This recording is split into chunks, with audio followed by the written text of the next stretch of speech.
All right, the clock is ticking, and tonight, me and Janet from Another Planet on A Guy, Girl, and a Movie Review, or a movie, are going to discuss the 1983 classic movie Brainstorm. This movie stars Christopher Walken, Natalie Wood, and Louise Fletcher. And I watched this last week. I don't know if Janet had seen it before or not. I'm thinking she might have. So, anyway, let's start the show. Janet, how are you? I'm doing good. How are you? I'm awesome. I'm still alive and waking up on this side of the dirt, so I'm pretty happy. Good. I have my settings. I have those standards really low. That way I can overachieve them, maybe. Maybe I should do that too. If I don't have any standards, then everything will be good.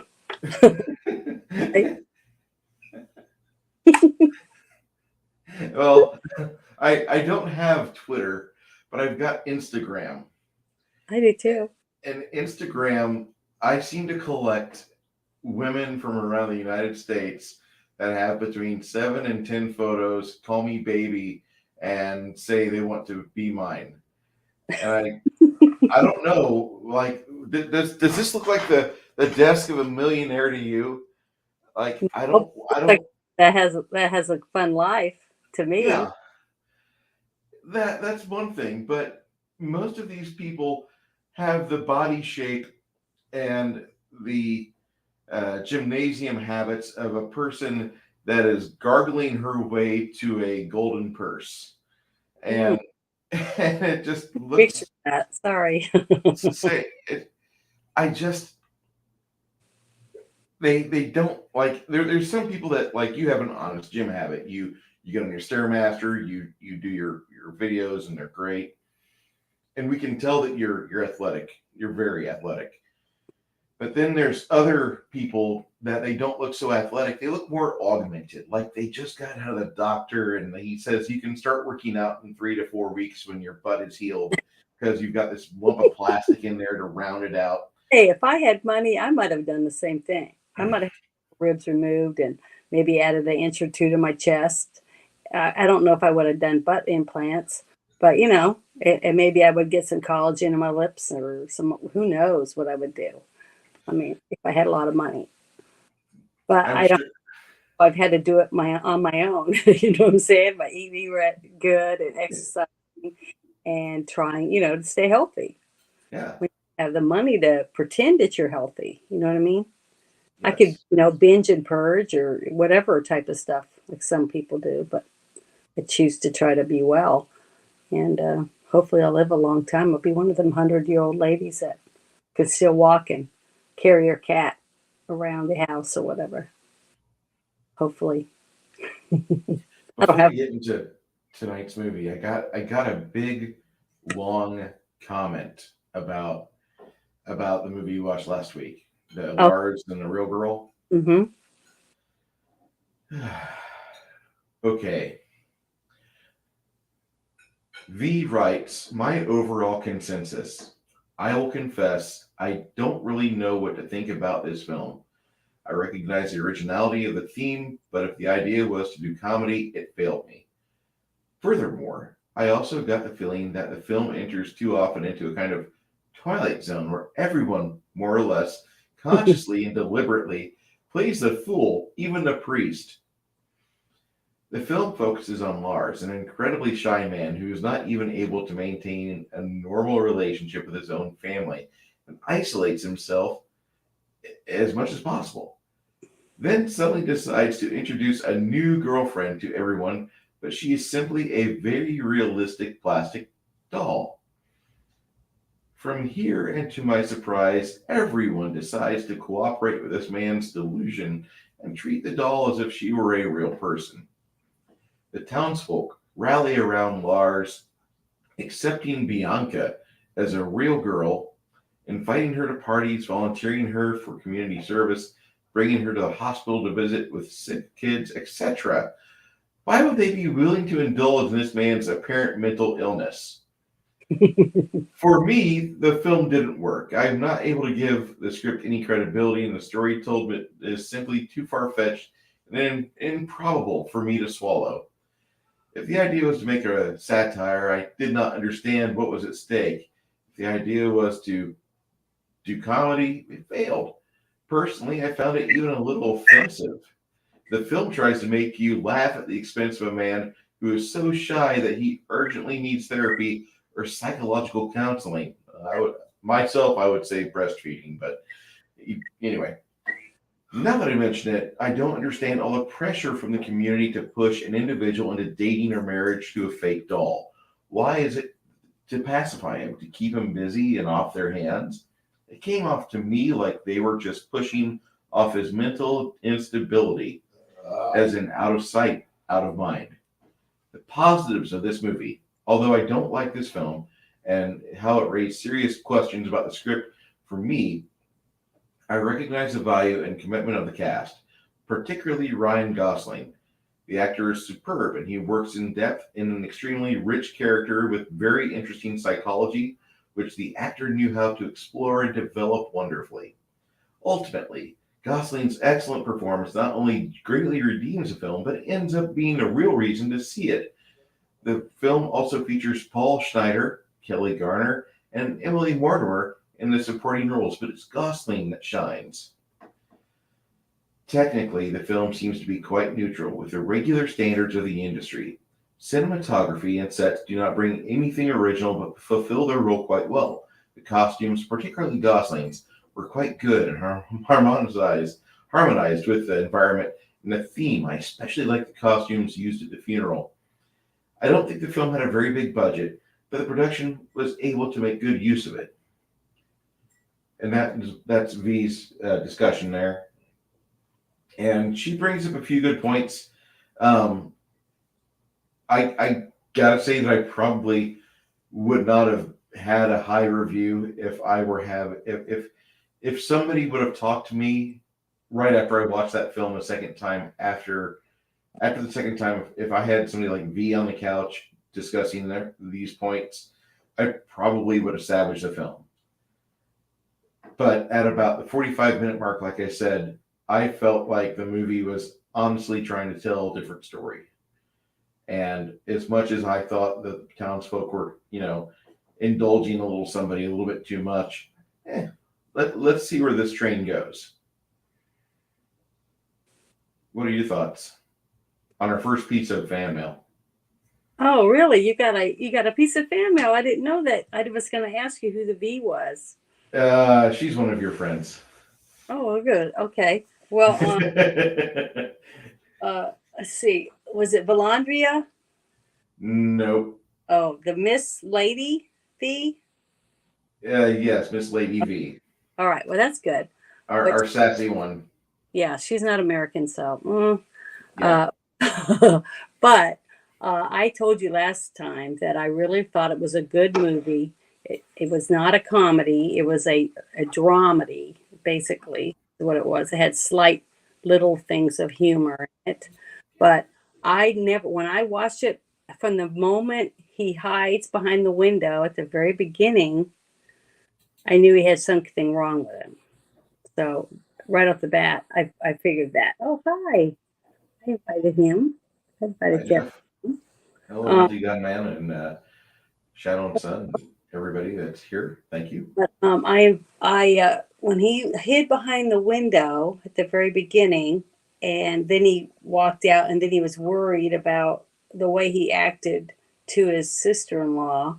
And then a little bit later, when he gave her his blanket, when she made the comment that his mom had made that for him. So I knew there was something going to happen with him and her and the sister-in-law just because of the interaction, the awkwardness that he had with her. Yeah. So I knew he was awkward, but from that moment, I wanted to find out why. What was wrong with him. And then as the time went on, I realized that his mom had died when he was born. Mm-hmm. The brother, when he admitted that he felt it was his fault that his brother was having all these problems as psychosis, even though he was weird before, but the brother never thought twice about it. You know what I mean? He sloughed it off. Hello. Hi, Jeff. Thank you for coming. So when he did all that, it just made me, I cried because I felt the growth of the brother. I felt like the brother had grown, understanding Yeah. that he left, but he was a child himself. Remember, he was a teenager when he left. So Hmm. he shouldn't blame himself, but I can understand why he was now because his wife was pregnant. He was about to be his own father. And, how, his maternal instincts were kicking in too with his brother. Yeah. And the thing is, I know in real life that most people would go along with this psychosis and bend over backward for him. I said I thought it would be wonderful if people would do that. Because if it was my sister or my brother,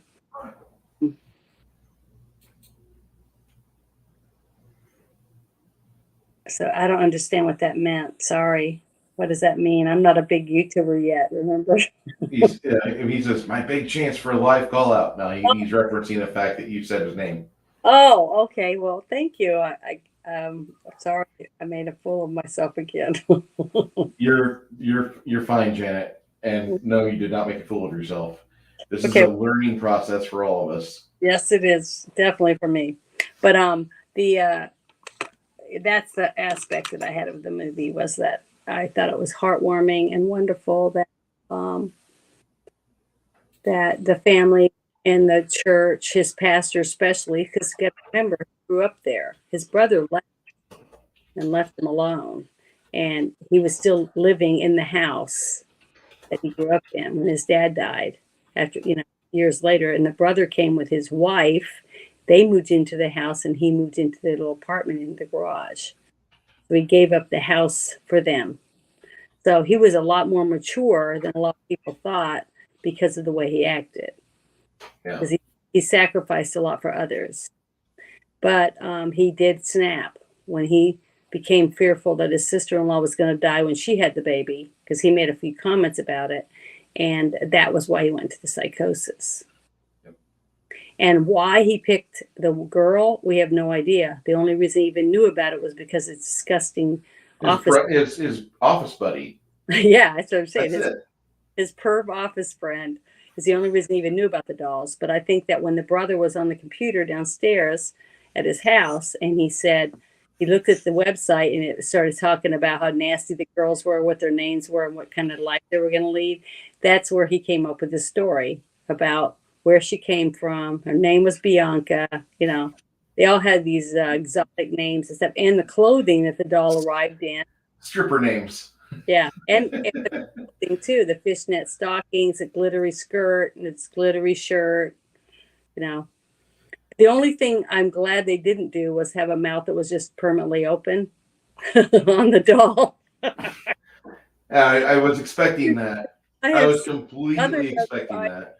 with the dolls that looked like that. And I was like, thank God they chose to give her a normal face, because you can buy different faces for your doll. From what I looked up, because I told you I got online and looked them up after I saw the movie, because I was like, holy crap. And they have guy dolls. They have dolls that women can buy for themselves. Part of my insides have just died, but okay. But you got to remember, gay men in the world too that might want to. There's. I always forget about that contingent. Not really on purpose, but. And what man wouldn't want a good-looking babe with the perfect body that just lays there and takes whatever you give her, instead of saying, "What happened? Is that it? Are you done? Whatever. Wow, we need to paint the ceiling or whatever." And the guys are sick of it, so they just say, screw it, I'm going to buy me a woman that can't talk back. And if he wanted to, he could tie her up and put a gag ball in her mouth and make it more realistic. I mean, you know what I'm saying? I might also want to add that tonight's show is going to be NC-17. So if you have any young ones around, they probably don't need to be here. Well, I'm sorry. Just usher them out. Put that label on there then, because I can't help it. I don't mean to be. No. We can go down this road. It's just I need to put up the warning signs first. You're talking about a rubber doll that's got all the parts that she needs to fulfill anyone's fantasy. That was the one thing, and I know this sounds like I am a sick man, but I just wanted. Like, I don't want to see it. I don't want to see Ryan Gosling's dick. I don't. And you didn't. And I was so thankful. Thank you, baby Jesus, for not letting us see Ryan Gosling's penis in yet another movie. This is what we don't need in my life. But I did want to see, like, I wanted to see him under the covers and like do a long shot of the bedroom or the garage. He's under the covers, and you can tell that it's her head sticking out, and But he's humping the bed, humping the doll, and just release it, dude. Just chill out, just get it but out. you saw that because that wasn't his character. No, that There was innocent.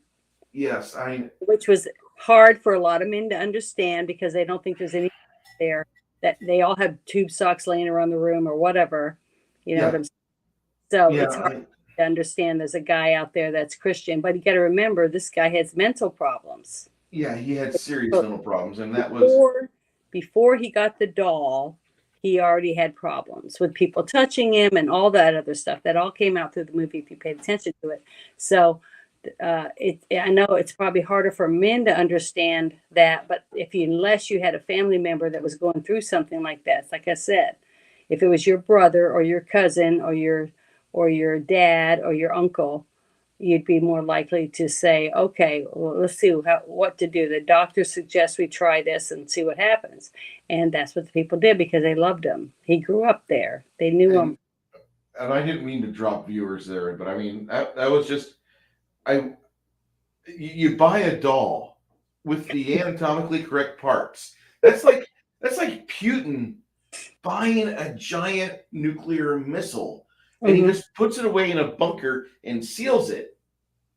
No, you launch it. You nuke something. Well, maybe.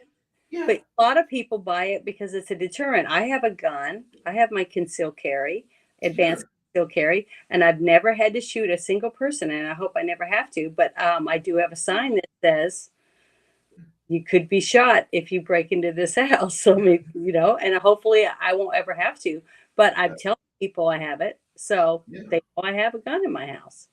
But the thing is, hopefully I don't have to use it. And that's how I feel about him. And the only reason I even popped in his head was because when he went home, you assume, after what his roommate told him, he looked at the website and something about it. I told you the doll even looked a little bit like his sister-in-law to me.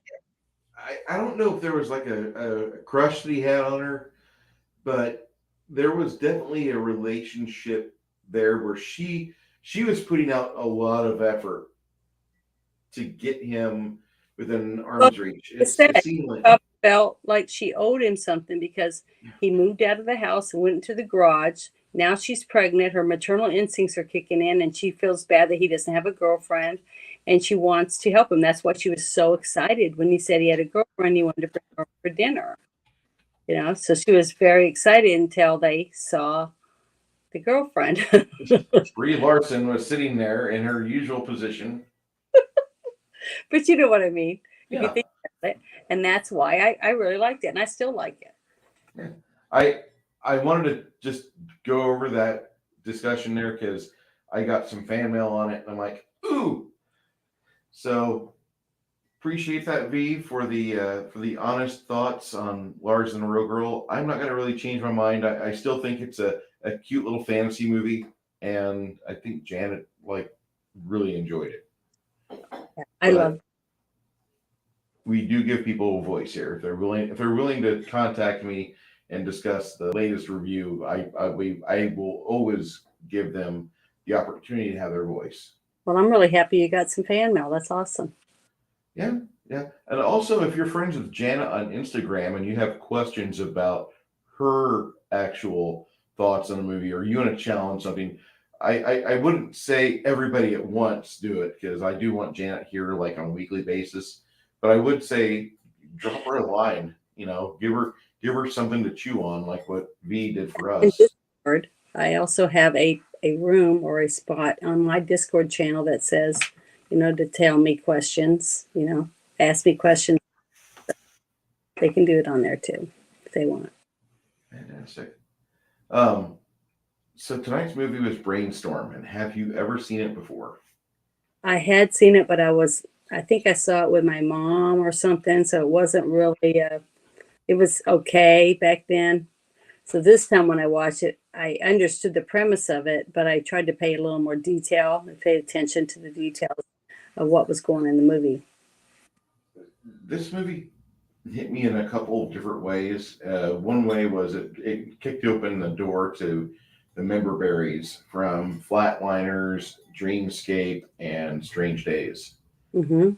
But this was kind of before all of that. And this is one of the first movies I ever saw that had computer graphics or it tried to have computer graphics.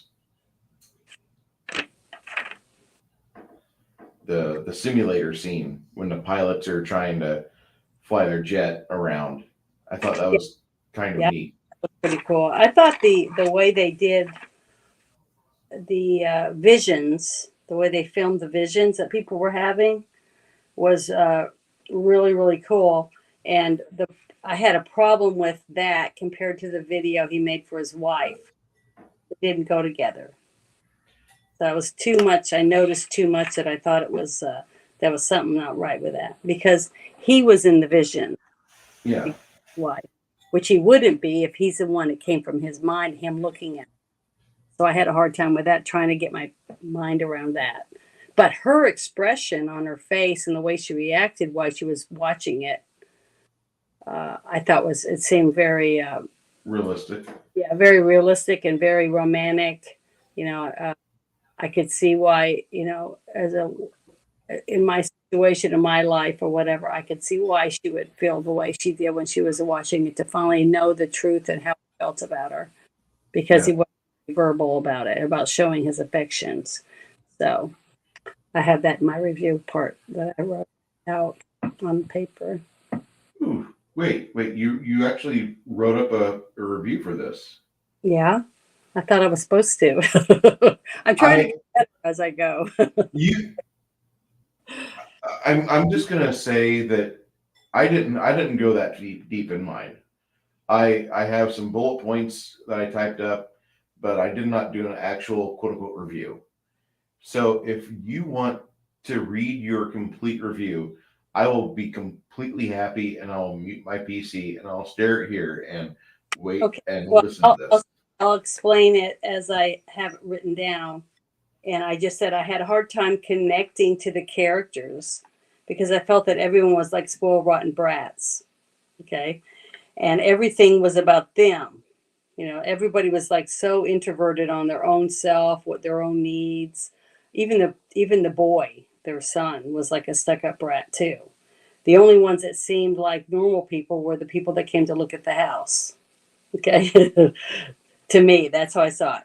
But I said, even when Mike Brace, which is the Christopher Walken's character, made a video for his wife to share how much he loved her, I was telling Karen, no, don't fall for it, because he's just going to go right back to what he was and how he normally treated her to lead them to where they were getting the divorce. But I have little personal information on that kind of stuff. But the only person I even cared about was Dr. Reynolds, because she had worked basically so hard most of her life of making her dreams come true, and make it into reality.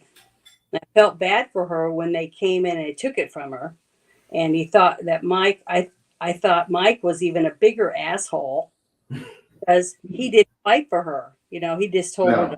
think about it, be reasonable, that stuff. Supposedly, she sits there all day long on her computer, putting in different programs, chain smoking, bending over backward to make him as comfortable as possible when he's working, wearing the headset and watching remote viewing or whatever you want to call it, Yeah. watching the guy walk around and have it go in through his head. Okay. So that kind of ticked me off a little bit. But and when Alex came in and said that she had to share her lab with the government a-holes, that ticked me off too. I said I love the concept behind Brainstorm, the whole thing that they ended up calling it, the government called it. Yeah. We all got a disturbing look into the telepathic engineering. It gave us a wonderful view into what could be or what happened to us, into our consciousness after we die. So basically, that is my overall view. Now, I want to talk about individual stuff and stuff, but that was my overall view of what I thought I got Okay. from the movie. And so that is basically, the different areas that the people is basically mostly about the people and what I felt about the interactions of the people in the movie. And a few bloopers here and there that I noticed that took me out of the realm, even though I thought it was a really good sci-fi. I really like sci-fi movies, and I thought it was the filming was really good about the effects of how they made you think, you know, like the one scene where the guy's having the loop going on and on and on. He almost basically fried his brain doing it. I could see how that would be realistic. And in a way, I was like, I can't believe something this awesome came out way back when the movie came out, and we haven't done anything with it. We're not even near anything. I mean, we do have those goggles you can wear and have virtual reality, but Yeah. it's not as touching on our actual feelings and things like this one was. They realized that you could feel anger, happiness, and sadness and stuff when you watch the other person's thoughts too. And I thought that was super, super awesome for the sci-fi in the movie. The thought where the part where you realize not only does it record all the events going on, but it records the feelings and the emotions of the viewer that initially does the recording. Mhm. That I thought was impressive. Yeah, And I wasn't expecting that. I really enjoyed that part of it. And the way that they brought it out, where she got pissed off when she was wearing it, and they were trying to get her feelings about what was going on in the room, and then he could feel her feelings about her anger, because you remember, like I said, they were in the middle of getting a divorce. Yeah, and that part wasn't really apparent to me at first. It took about maybe a half hour for me to realize like what was going on. Like, okay, he kissed Louise Fletcher. What's going on with these two? And it took me a bit. I had to start putting things together because the movie tells you with the environmental storytelling, but not with the actual storytelling. Yeah, it was more of what visual it was more visual, Yes. but I never had the feeling that him and Louise had a sexual relationship. I never got that at all. I got the feeling that they were really, really close and shared intimate details about each other's lives, that they worked together so many hours a day in a laboratory. Because how can you have with anyone, you spend lots of time with them, working with them, especially in something they're both passionate about, and Yeah. not some feelings, but it doesn't necessarily mean they have to be sexual feelings. Because I was a tomboy, and all my friends, almost I'd say 90% of my friends were boys or guys in school. I learned welding, other dumb stuff in school, and I was spending a lot of time with guys showing me how to do this, that, and the other. And but I didn't date any of them. I didn't want to end up with anybody from my school. I didn't want to end up with a hillbilly, so Yeah. I just didn't date them. But I could see that's what I got from their relationship, because they didn't embrace in a sexual embraces or anything. He kind of just gave her lips. I mean, it was just, like best friends or something to me. Like the part about it that made me laugh probably the most was when Gordy has sex while he's wearing the outfit, and he gives the tape to Hal, and Hal splices the one piece so he can relive the continuous orgasm over and over again, and that forces him into retirement, which is kind of a take care of your heart, gentlemen. That's all I'm going to say. And that kind of led into what happened to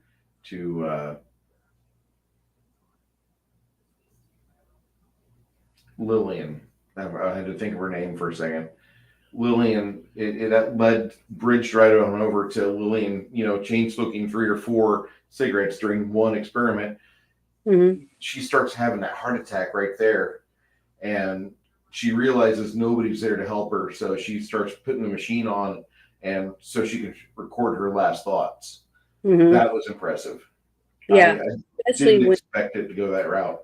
Yeah, when she popped a couple of the nitroglycerin pills up at the higher desk. What's wrong with hillbillies? Well, I lived in a hillbilly town and I rode horses and barrel raced and stuff like that. And when I was in high school, like four of my friends that were in 11th grade already had a kid. Okay. So, and I was like, I don't want to have a kid while I'm in high school. I don't want to get married while I'm in high school. I didn't want to marry a hillbilly. You know, half these guys dip snuff or skull or whatever that stuff is. And that's not what I wanted for my kid. Hide the David sunflower seeds. Thank you. Well, I love sunflower seeds too, but that wasn't what I was. And I only had 30 people in my senior class. So I had a teeny tiny little school I went to, and four of them didn't even graduate. So, you know, I didn't want to end up, I did not want to stay there, and I was happy as heck to get out of town as soon as I graduated. No. So No. there. Wow. If it's a hillbilly and he owned a bunch of land, he had cows, and I thought he would be able to take care of me, and he didn't roll his belt. You know, have you ever? You know what I'm talking about? On your belt? Yes. Okay. And at the prom, they tucked their pants into their pants Socks. into cowboy boots, and so I'm sorry, I was not interested in any of those gentlemen. Those are you graduated in the 80s, right? Yes. Okay. I'm trying to generalize it, not trying to get directly them out. And if you just follow this channel for every Monday night, you will soon have a complete profile built for Janet and can do an Indian identity swap. It's when you have a dot on your forehead and you run her information, and then you go somewhere with a large amount of money on a piece of plastic. Have fun. Don't do that. Yes. That'll get you in trouble.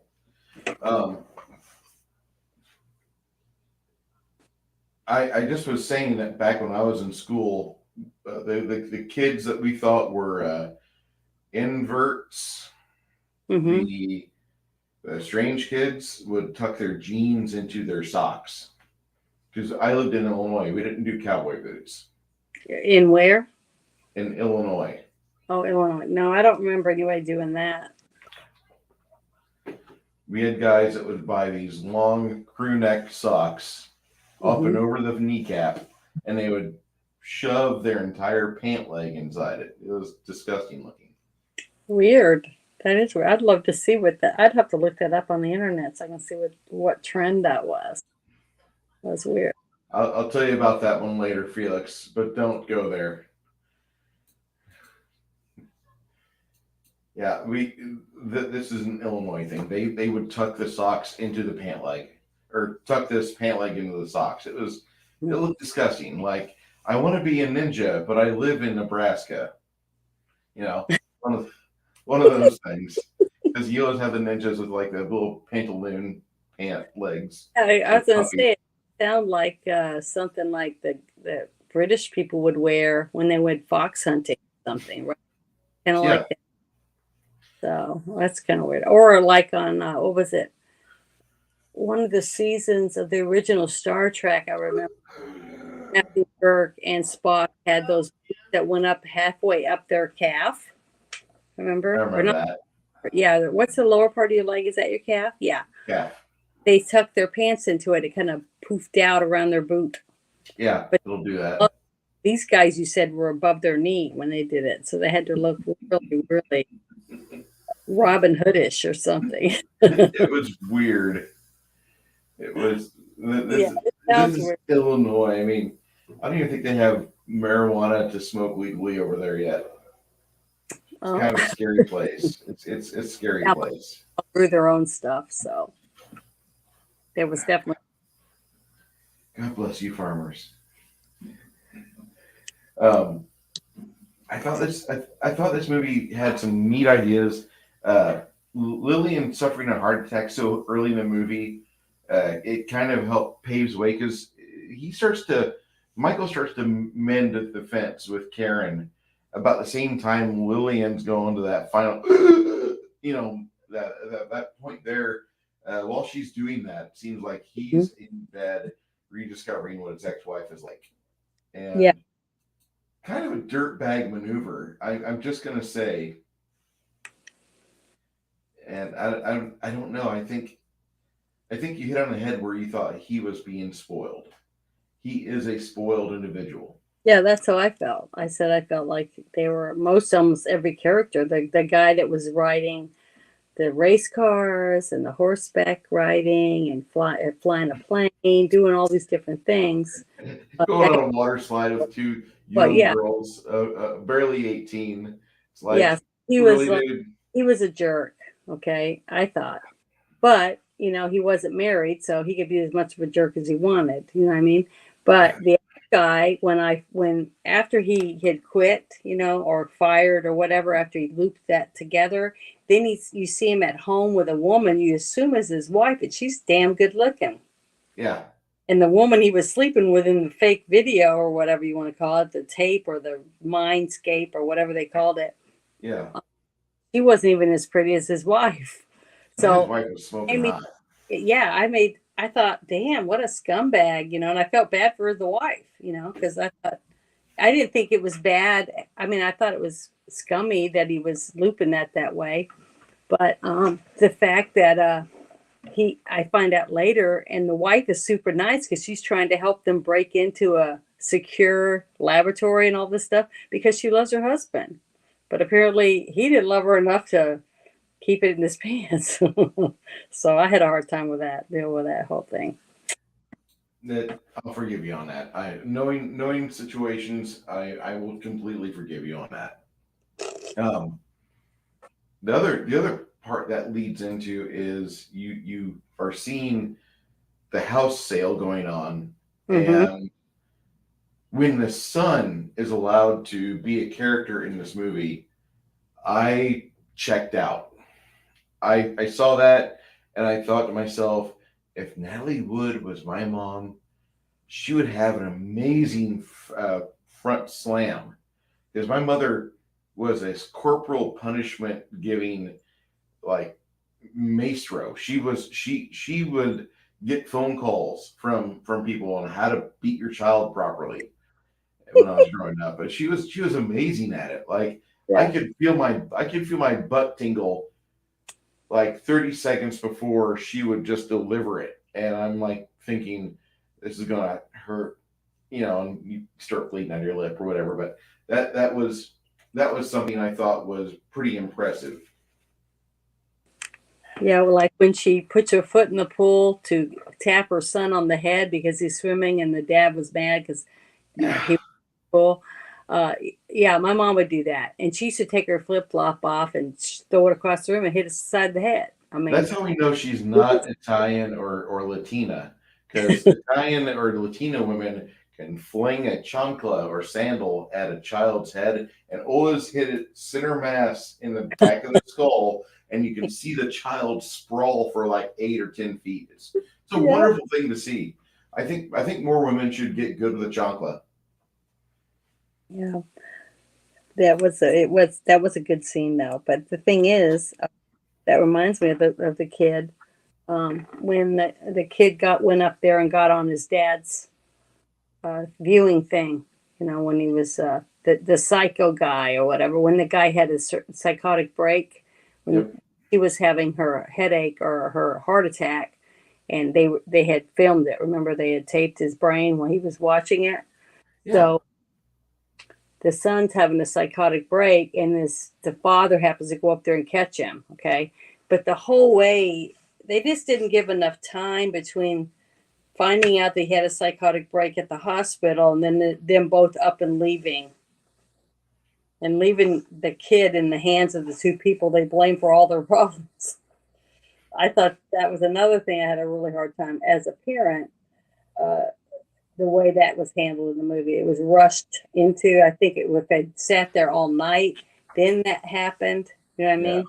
Then it would have been a little more believable that we gotta find out what's on that. We gotta see what's on there. So maybe it will help us understand what our son's going through. That a little more detail in that I think would have been a lot better. That would have been nice.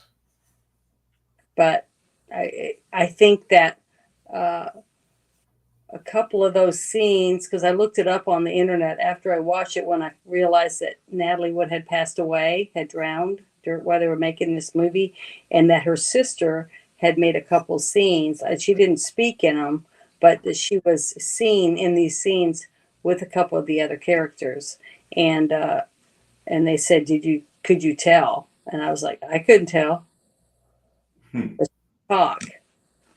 But, it's just like having a photo double on a set, that walks across the street or is holding hands with the main actor, another person, but they're Do a long shot. So, yeah. So I think they did a really good job considering that they had to fill in a couple gaps because they weren't finished with filming when she died.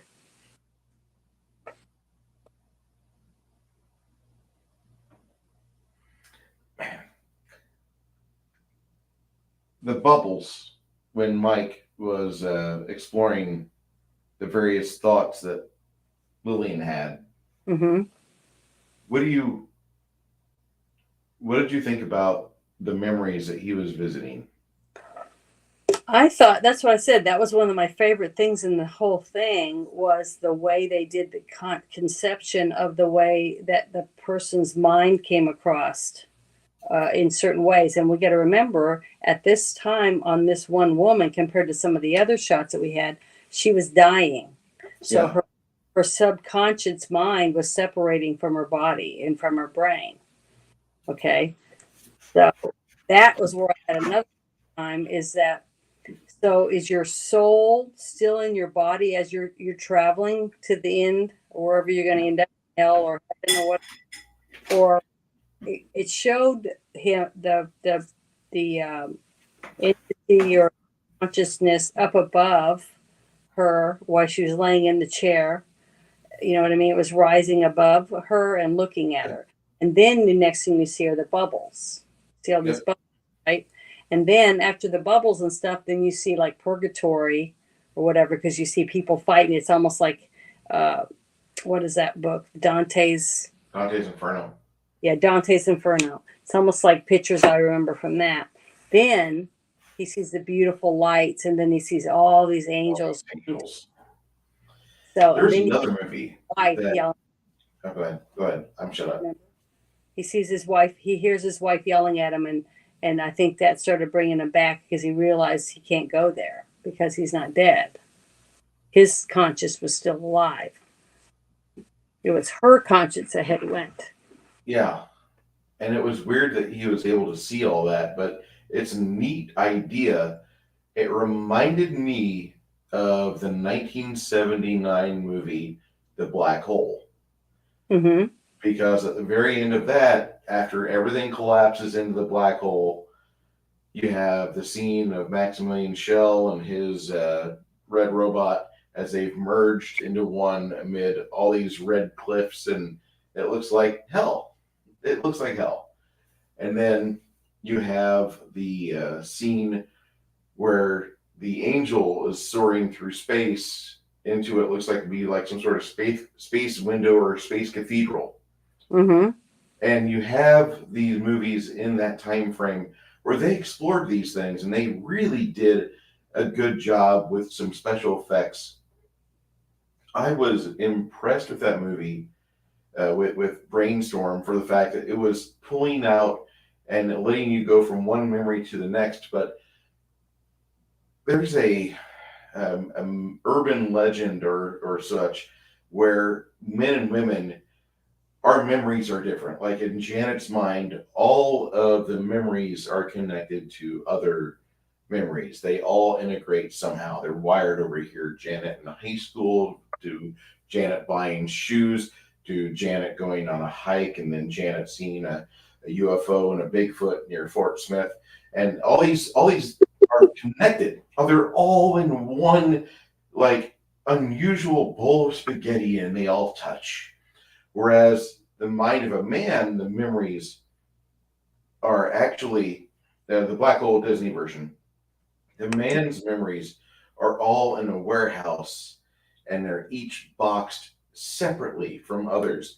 the boxes do not touch. And that made me think of this. And I thought that's an odd thought to have while watching this movie, but I went with it. And I thought it was just one of those things that as he was going from one scene in Lillian's life into another, I thought maybe that's just because that's how her brain organized all of her memories. They all are separate. They are all on this one plane. They're not in a three-dimensional plane cubed out. It's just on a flat surface where she can navigate easily and go from one to another in a logical fashion without feeling or empathy to blur her away. Yes, and George Lucas is in our chat. I love this man. This man gave me my childhood. Thank you, George. What's in the box? What's in the box? The memories. The memories of that are in the movie. What you just explained reminded me of the movie Dreamscape by Stephen King. Dreamcatcher. What I thought it was called Dreamscape, but whatever. Dreamcatcher. Yeah, Dreamcatcher. When it was all in his mind, and that was the one area that the alien couldn't get into. Yep. Remember? And it was like a file cabinet, and they're digging through it, the right thing to pull out, right? So Mr. Gray was pursuing him throughout that entire warehouse. But the thing that was so cool about it was that it made total sense to me when I saw that. About a little area that's in your mind that you're able to hide from others. Yep. To keep anybody from knowing about this one secret area that you're not going to share with anyone. And I think everyone has the capability of doing that to some degree. It made for good cinema in this movie, and I would enjoy seeing more movies kind of get as daring as Dreamcatcher did. Mm-hmm. I don't think we've really had a good mental chase scene in a movie since the Dreamcatcher. Mm-hmm. But you mentioned you initially thought it was Dreamscape, a Dennis. Is it no? Dennis Quaid. It's a Dennis Quaid movie from '84, and that's another great sci-fi movie. But we'll discuss that one later, much later down the road. I don't want all these to touch. Bruce is getting this and Strange Days and Dreamcatcher. He's gonna bunch them all together. No. But saying the concept of the way that they did it with the bubbles, I liked because it made me think of the way a person's brain fires off the neutrons, or what are those called? I think it's neutrons, isn't it? Mm-hmm. Okay, or neurons or something. I can't remember. Neurons. Yeah, neurons. So you got the little synapses going off in your head with you're like with pain. Okay, pain shoots up your leg. It goes up your nervous system, through the spine into your brain, and sends a signal back down to tell your body you're having pain in your leg, right? So if you take those certain receptors out, you don't have the pain. That it doesn't travel back down to your leg and say you're in pain, so your leg doesn't hurt, because that's what certain medicines are able to do. And in a way, that's how I was seeing because she was separating from her actual neurons, or whatever you call them, in her brain, because she was dying. So it was separating. So when we looked at it, it was like the ribbon that they put into the machine that was like a big videotape or whatever. Mm-hmm. Okay. It was like that, and it had the little dots on it. So as you were viewing it, you were going from one view to another of the different traumatic events that she basically went through. And I think they were mostly traumatic because of the way she was dying, the pain that she was in, things like that. So, but it went through a lot of pain at the beginning, and then ended up being beautiful, almost to where it brought Christopher Walken's character to tears while I was watching it. The peacefulness that overcame him at the very end, that his wife even thought he was dead, had died. And when he reached up his hand and grabbed her hand. So that was a sweet way to end the movie, I thought. Yeah, because the whole thing is, it was like a It was kind of like a romance. Because you had a couple that had problems. You don't know for sure why they had problems, but it seemed like they just grew apart. They did romance or whatever. When when he figured out that he could show her how he really felt and let her watch his feelings and feel his feelings through his memories, and it worked. Because once she realized that he really did love her, she was ready to just jump his bones. I mean, yeah, can't ask a woman to want to enjoy when you're having that romantic feelings that you're loved and someone truly loves you. You want to share. You want to share yourself with that person. So I could put myself in that position and understand how she felt, even though my mind was saying, "Don't do it, don't fall for it," because after 6 months, he's going to put you right back where you were before. So I don't know, but that's basically how I was looking at it. Even though I did love the special effects, I thought that the concept of behind all of that was superb. I absolutely loved that part of it. I wasn't expecting it. Now, I haven't seen this movie 35 years. I watched it on HBO when it first came out on HBO. It was one of those movies that I was living in Illinois, and grandparents had gone to sleep. My uncle had gone to sleep, and I wake up on the couch because that's where I slept when I went there. And I watched this movie, and it was interesting, but I was like 9 years old, 8, Mhm. 10 years old. I didn't have the mentality or the maturity to watch it and to properly be able to dissect it. Yeah, Even in my 40s, I feel like I there's watched it. some aspects that I miss. Go ahead. I watched it on TV with my mom. I think it was a VH tape or whatever that she had, and I watched it at her house, and or at home. And but my mom really loved movies and she loved games, so I did a lot of stuff with my mom. And then my dad also liked TV shows more than anything. He hated going to the movie theater. My mom absolutely loved going to get the popcorn and all that good stuff. Get the And experience. You gotta so get the experience. yeah, I like that. Like the movie that's out right now, I really want to go see it, but I'm gonna have to go by myself. But I want to go to the movie theater.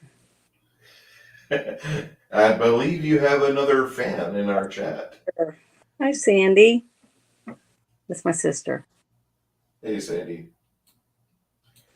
And Yeah. I threw Vanessa's link in the chat for all of our friends that love watching somebody who's feisty and funny and a little bit sassy. A little bit, a lot. Yeah, she's sassy on a GMC 2500 scale or 3/4 ton truck scale. Yeah. She's sassy. Love it. Um, I I almost feel like the part of the movie that felt tacked on was the government intervention, Hmm.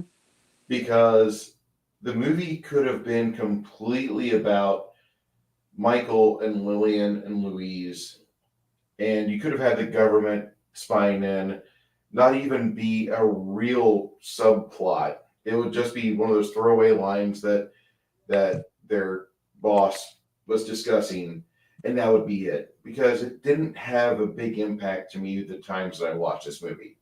Hmm. It had the potential, but they didn't either have those parts written, or if they did those scenes, they edited them out to where all the emotional impact that could have been gained from it was lost. And I felt like that is the weakest aspect of the film, and I'm kind of disappointed in that part, because it could have been a very strong part of that movie. It could have been almost Day of the Jackal Same in thing a little in bit. size.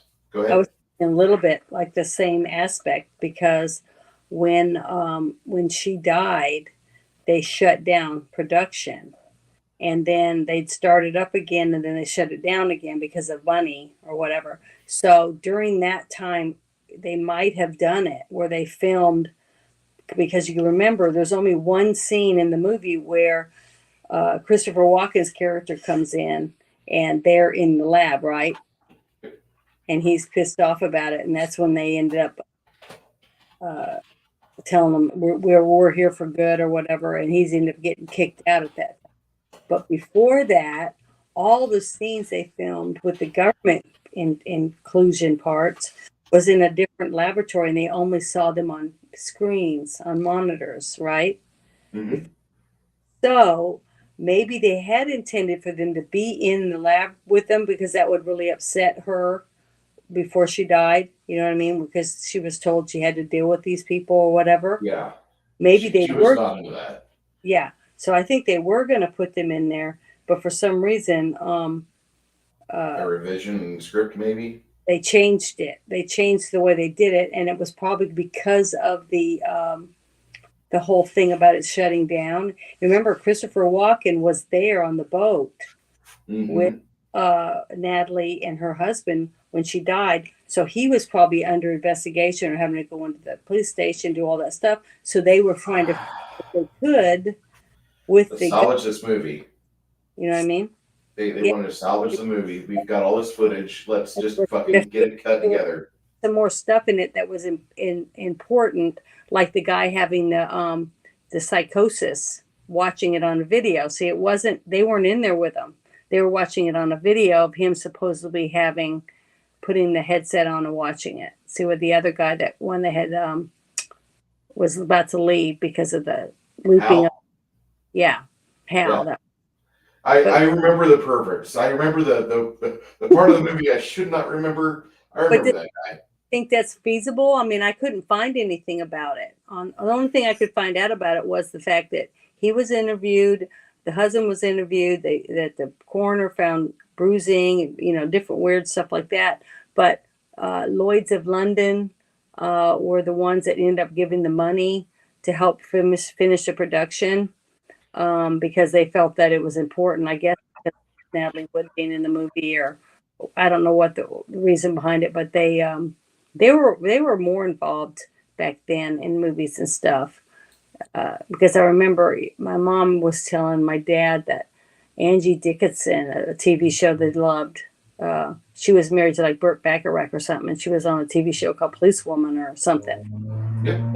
Yeah, she has her legs insured for $1 million because she's so good looking or whatever. And they were arguing about it. My parents, I remember them talking about that. Back in the day, Angie Dickinson was the dish. I mean, she was a Madeline Kahn shaped lady. Yeah, she was very attractive. My dad, I know that, but my mom liked Elvis. So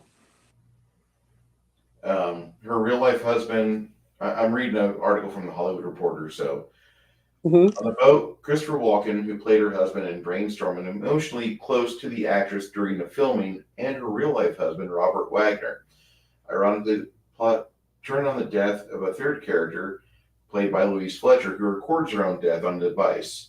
Since Wood's performance is almost completely in the can, Dennis Trumbull, the director, was able to tweak, reshoot a bit, and release the film in 1983, 2 years after her passing. Lo and behold, Natalie died in production and completely out of the blue, he told blog Archive 7. I was saying, holy shit, if it actually became the most difficult thing I've ever had to do, get this movie finished. So it never really was anything it was intended to be. So we had to finish it with money from the insurance company and try to get it on screen. So we had to finish it with money from the insurance company. So it was never really anything it was intended to be. So I'm seeing like they have this idea for this wonderfully big and heavy script. Could have been 20 minutes more from what I'm thinking right here. And they just had to snip it together. Come on, just do it. Do it for Natalie. Do it for Natalie. You got to do this. I can hear people saying this because I've been involved with projects and small private companies whenever somebody important dies and we're in the middle of something. And oh my God, whatever you were doing before, clear your desk. We got to handle this because this is something that Tommy would want. If Tommy was here today, this is how he'd do it. And suddenly you've got this pile of crow that you've got to eat for their dead buddy at work. The movie The Crow, same way. Yeah, the movie The Crow, same thing. No, that's happened a few times, but I forgot Lloyd's of London were an insurance company because they insure. That's why I said I realized that when when my mom was talking about policewoman, and Dad was saying something about her legs being insured by Lloyd's of London. So they're in. Do you remember if Walken was witness to Robert Wagner murdering Natalie Wood? Everything I've read, Couldn't find anything that said that. I've never found anything that said that. It's assumed something happened because They there was a Harvey Keitel was there, I thought, as well, wasn't he? From what the what was it? The captain on the boat said that they were all drinking, they were playing music, chatting, and then they interviewed the friend, one of Natalie Wood's friends, because they said they found a dinghy, one of the dinghies that was on the boat, that hangs on the side of the boat, in the water too, when they found her body about a mile away from where they were. So they think she drifted or whatever because the boat wasn't really moving anywhere. But they were all drinking heavily, and they interviewed everyone. At first, they didn't. They just figured she fell overboard. But one of the people, I don't remember if it was the captain or one of the actors, Or said the that. hands on Well, the whatever. boat. Said that, yeah. Yeah. What there was another hand, but I can't remember what his name was. But they said that they think that she was trying to get into the dinghy, or something, because she was mad and she wanted to go to shore because they weren't that far from shore. But one of her best friends said that there's no way in hell Natalie would have gotten that dinghy. She could not swim.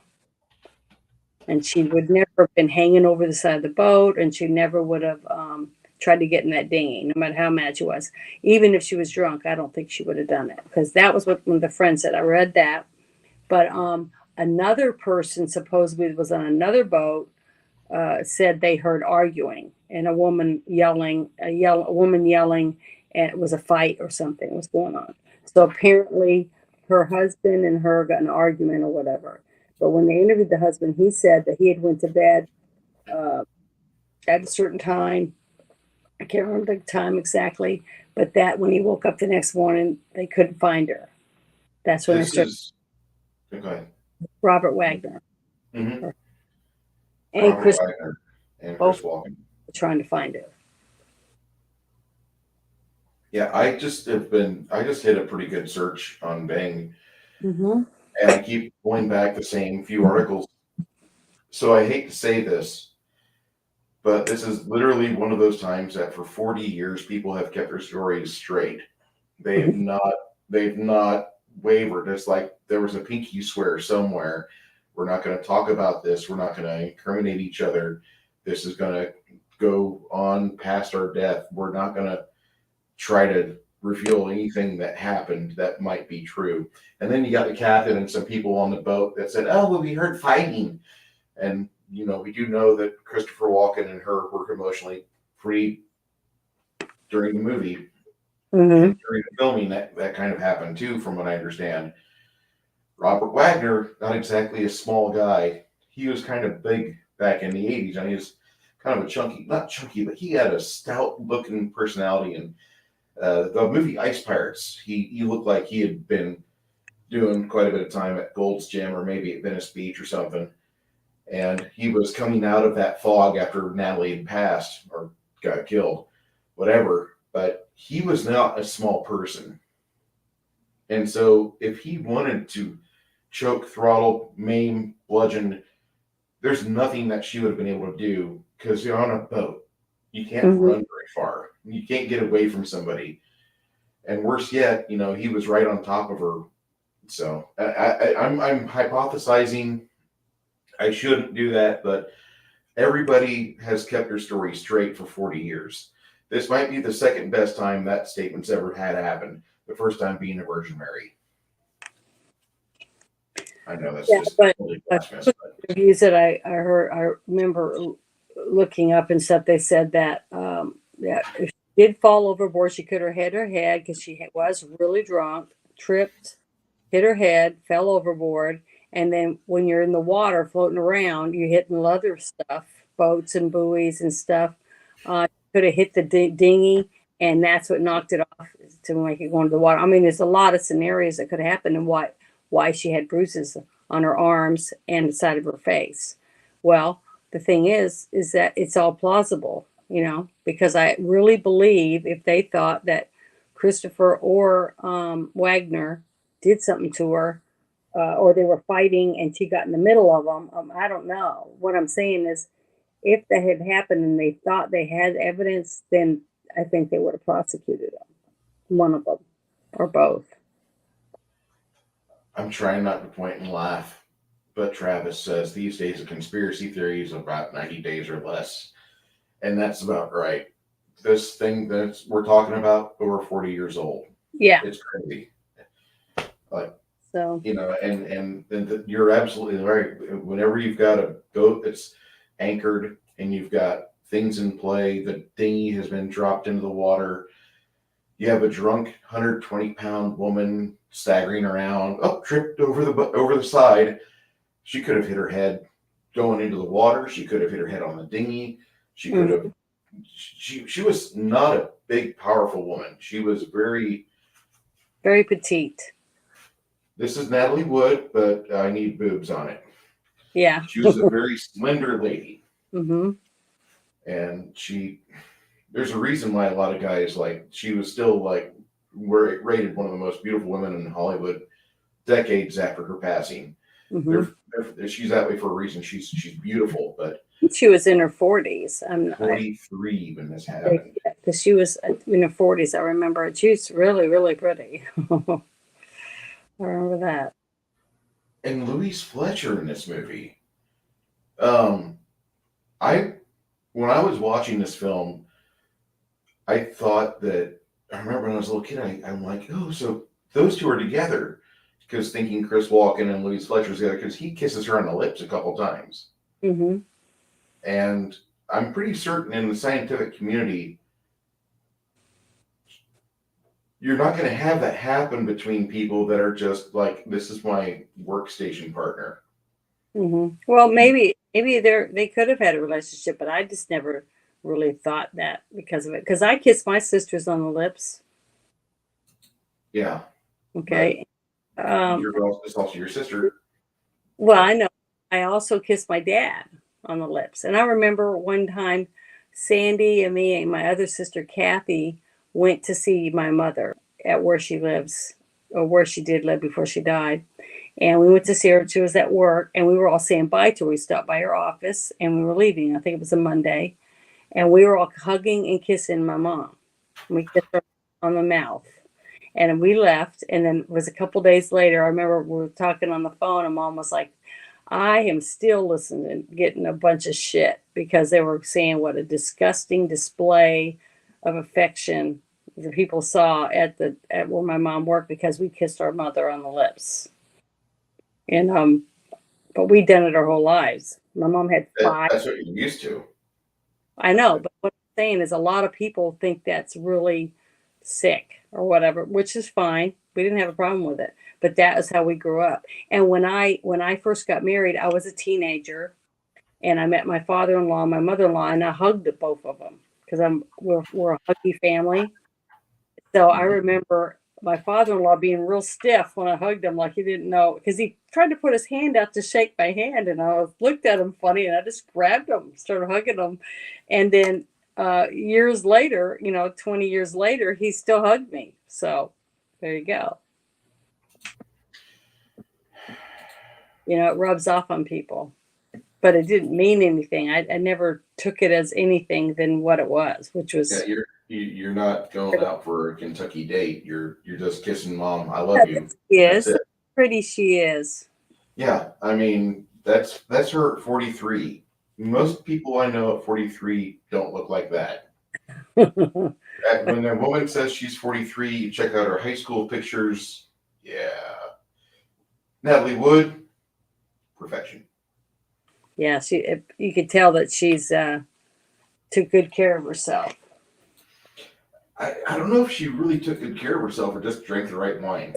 Well, I mean by lotion, yeah, and exercise and things like that, because a lot of the women back then, they would do the workout regimen or whatever too, and use lots of face cream and do all this different stuff. I remember because they didn't use Fonda tape that came out that was super popular at Yeah, that time. I remember that. And that was Lee Jane Curtis Fonda. too. Say She again? had her own music. I mean, not music, but a workout video. Jamie Lee Mhm. Curtis. I forgot about that. Yeah, so she was real popular. There No. was a lady that she worked out on some morning program in Decatur, and I caught that a couple times when I spent the night with my grandparents. I'd wake up super early just because things happen. You hear neighbors getting up and driving off to work. They had loud Camaros back then. And you wake up and you're like, I can't really sleep. Let me go grab some cereal. You make some food and you turn on the TV and you have this woman that's doing these wonderful pre-yoga postures. Before yoga was popular in the 80s, we had, what was it? The jazzercise. Mm-hmm. And what And was the she's old guy with the curly hair that had a show? Richard Simmons. Richard Simmons. That's right. He was. He was a weird character. And I remember watching this lady with these funny leg warmers on. And when she took the leg warmers off, she didn't really, if she was cold, it's one thing. She had calves that looked like my calves. They were huge. And she was kind of a petite person, like a size 8, size 6. She was probably of some kind. Say what? She was probably a dancer, like a modern dancer. She was. Broadway dancer or something like that. She taught dance in Decatur for like 60 or 70 years before she passed finally. But when she was in her 40s, she had these like 17-inch calf muscles on a woman that's kind of unheard of. And then she supposedly tried for the IFBB and she didn't make it through, I guess, her diet or pill regimen. They said no. They outright told her no. You passed your analysis, no. We're not going to let you do this. She would have smoked him. She was a smoke show. Yeah.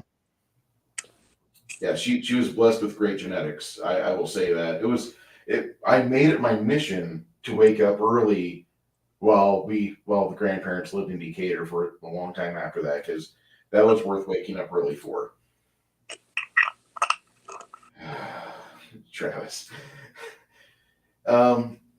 I don't know about this because Jamie Lee Curtis is in a new movie, Everything Everywhere at Once. And if you've seen that movie, or if you've seen the advert for it, you see the kind of dumpy looking white haired woman. It's Jamie Lee Curtis. Mm-hmm. She is no bueno. No, but how old now? She's at least 70. Yeah, I don't remember, but I loved that movie Terror Train that she was in. That was my favorite scary movies that she was in. I thought it was even better than Halloween. I find I find Halloween to be really boring. I hate to say that. Scary, but it wasn't. I didn't think it was the best movie. I thought Terror Train was so good with David Copperfield. Mm-hmm. It was very well made, and the actor that played the woman, the killer or whatever, that woman did an excellent job in that movie. I thought the whole movie was so good. That was scary to me. The whole movie was scary. I haven't seen Terror Train in probably another 30 years. The movie was. Jamie Lee Curtis is 63. I am surprised. I thought she was my parents' age in her 70s. Nope. 1958. Well, her dad was Tony Curtis, and he was attractive for a long time. And I'm trying to remember. Her mother was Tippi Hedren or something. Mm-hmm. She was in the movie The Birds, I think. Mother. I think she was the one in the movie. Was she in the Psycho movie where she got stabbed in the bathtub? I'll look it up real quick. I'll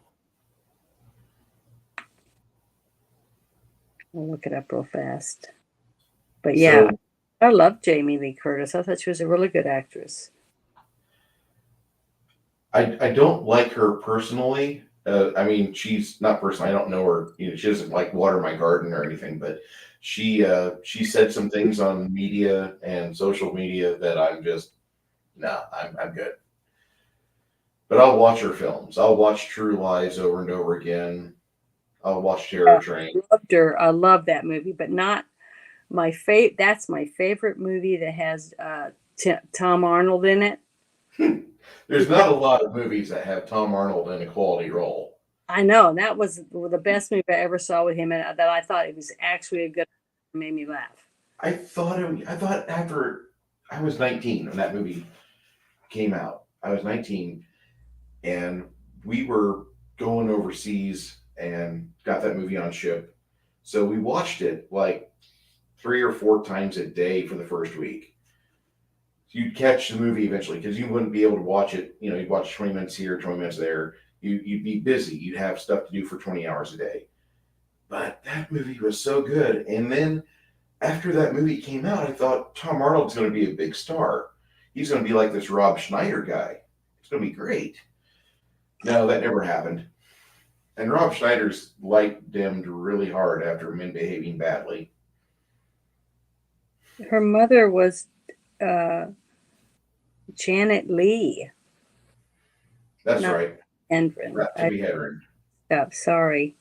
That's good. I wasn't watching the IMDb. I didn't look at her resume.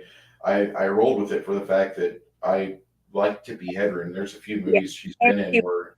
And so Tippi Hedren must have been in The Birds because this mother was in Psycho. She was the one who got stabbed in the shower.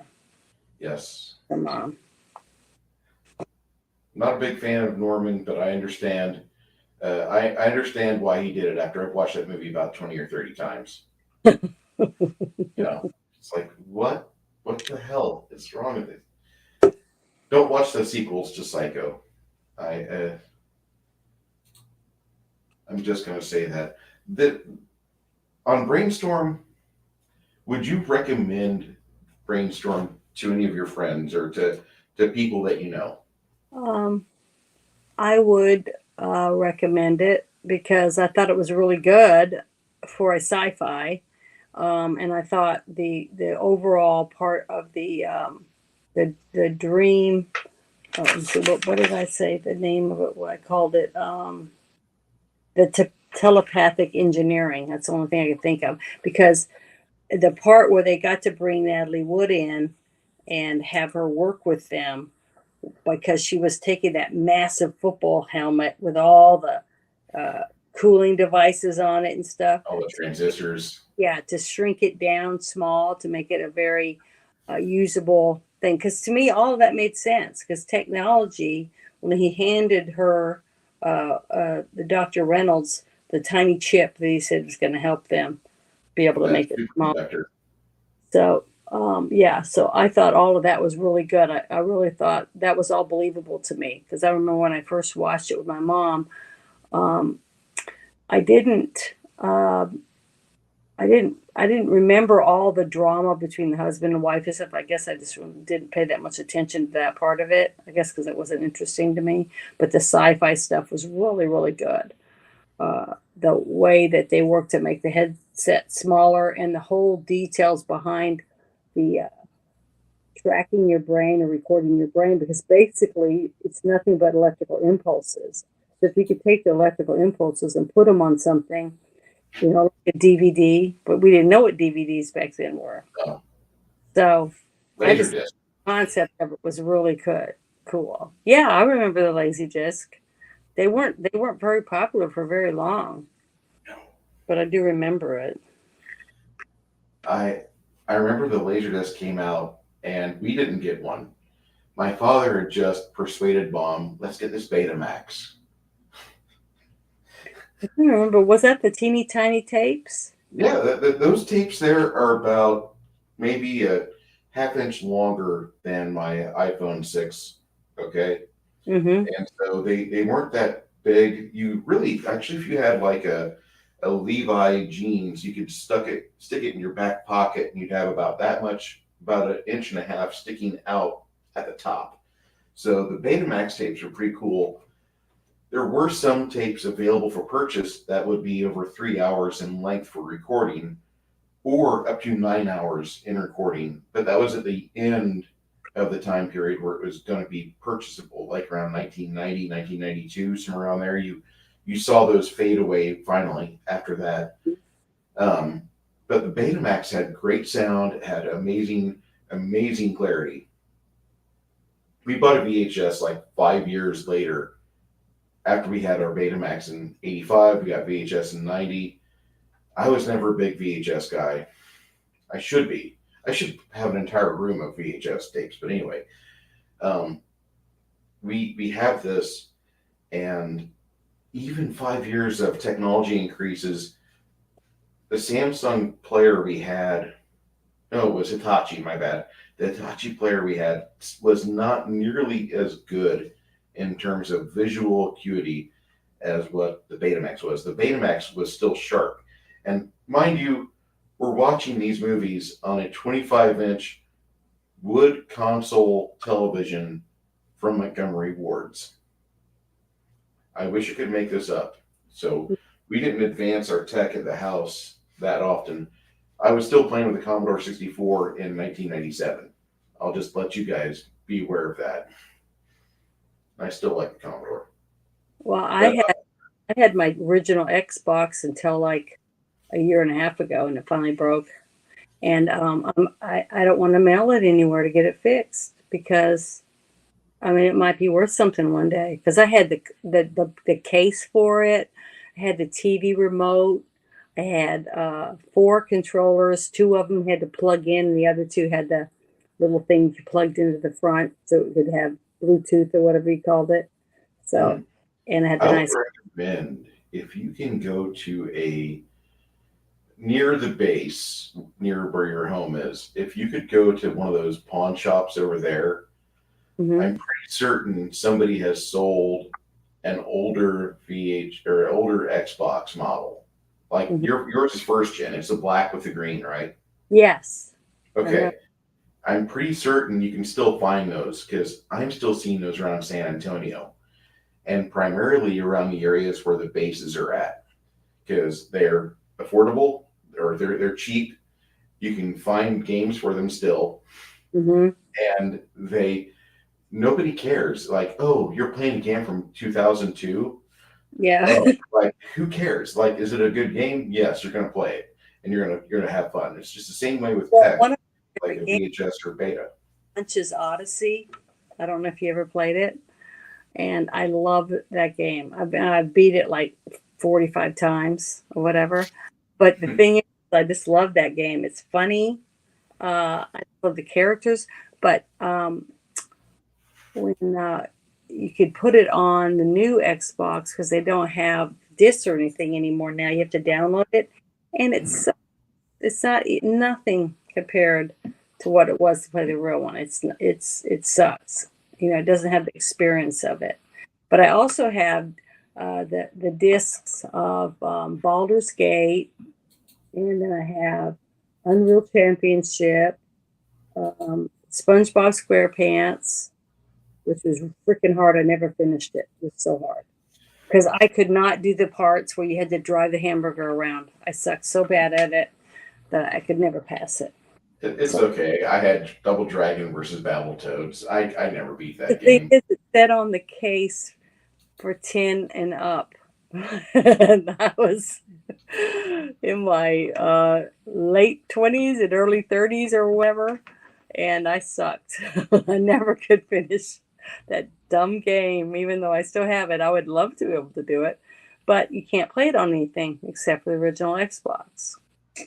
So it just sucked. That's really weird. They have the Abe's Odyssey on Steam. I know What's you're not. Abe's Odyssey is the first game in Munch's. The first game is Abe's Odyssey. Then you have Abe's Exodus. Then you have Munch. It was supposed to be a 5-part game series. But I really loved it. It was called Munch's Odyssey, the one I bought. And I bought the books. I always bought the books with the games, so that if I wanted to see the map, you know, all that kind of stuff, and just things. It had good advice in it and stuff. So I always did that. No, it's I'm just going to say the Oddworld Inhabitants company that made those games have a very special place in my heart. Almost at the bottom of my heart were the people that made XCOM series, the first XCOM, UFO Defense. Those people get to stay on the bottom level where I'm always in angry mode because I can never beat that game. I've tried so many different ways. I've gotten really far in the game, but the game rubber bands, and so it'll always come back and get you a few missions down the road or a few months. But yeah, Oddworld, perfect game series, just never was finished. Yeah, Oddworld. Yeah, that was the people that made the game. I just liked it. I loved the voices of the characters, the whole story behind the characters, and I also loved Blood Rain. I played the first and second games. I just really liked her character, different people that were in the game. I loved Baldur's Gate too. It was fun.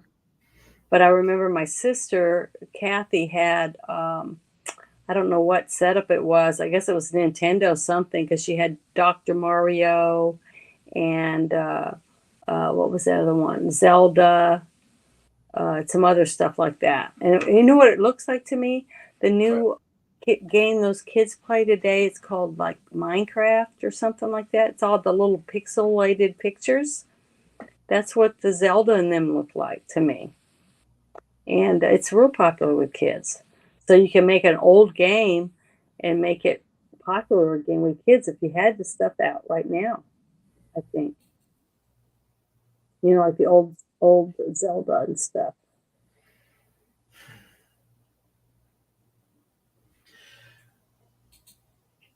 As far as discussion on Brainstorm, I would recommend anybody that likes science fiction.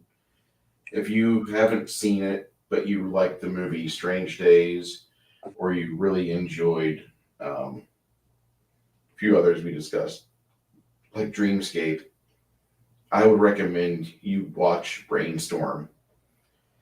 You get to see Christopher Walken at not the peak of his career, even at the age of like 38 or 37 when he had this movie released, he was still on his ascent. And I would say he didn't even peak until the early 2000s. There's a movie called King of New York where he plays in that film. And it's not a bad movie, but that's probably where his peaks started hitting right there. He danced in a music video. I can't remember the name of it. I'm sure the chat will throw it out there, but the this movie gave a hint of what we were going to see with him as he got older. Mm-hmm. And I thought it was fantastic. There's a lot of themes in it that they explore. We discussed where the script gets kind of inconsistent because this happened during a traumatic time, Natalie Wood's death. Yeah.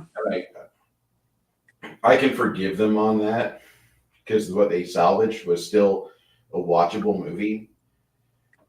But I think there was more to be done. And if Natalie and Robert and Chris hadn't gotten on the boat that night, it probably would have had a happier ending. I don't know where it would have ended, but I think it would have made for a more interesting setup for the film, and would have seen more of the government get involved and pursue what's going on, because they just kind of fell off in the third act. But Natalie Wood shines in this movie. Christopher Walken, he's kind of spoiled. He really is. Now that I think about it, like, man, once again, Janet, you hit it on the head. And that's not the reason why I keep asking, hey, let's watch movies. Let's watch more movies. No, I just enjoy your perspective on things, but oftentimes you get right over the target and it bombs away. And it's like, it takes me about 20 minutes of just discussion, and my brain finally puts all those pieces together you talked about. Mm-hmm. So, well, the look on your face when I first said that I didn't really like any of the characters because they were all stuck up. I mean, that's my first point of view on them, because they were just all like into themselves the way The only one that I felt was not into herself at all was the one doctor that ended up dying and making the vision for him to watch that he had to steal to watch, because she wasn't into that. She was into what she was been working for basically her whole life to get this, make it come true, So that's how I saw it. This